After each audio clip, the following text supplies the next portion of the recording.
সময়টা বেশ খারাপই যাচ্ছে ম্যানচেস্টার সিটির জন্য।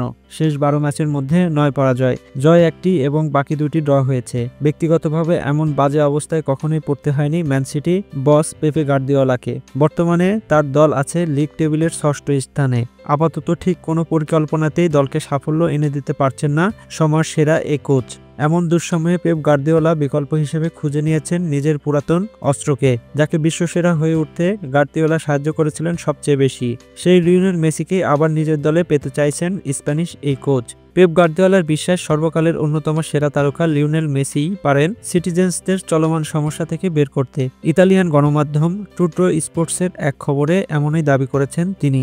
আর সেটা সামাজিক যোগাযোগ মাধ্যম এক্স এ বেশ সাড়াও ফেলেছে বিগত কয়েকদিনে।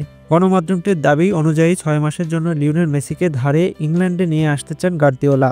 আর প্রস্তাবটি এরও মাঝে চলে গিয়েছে মেসির বর্তমান ক্লাব ইন্টার মায়ামির কাছে।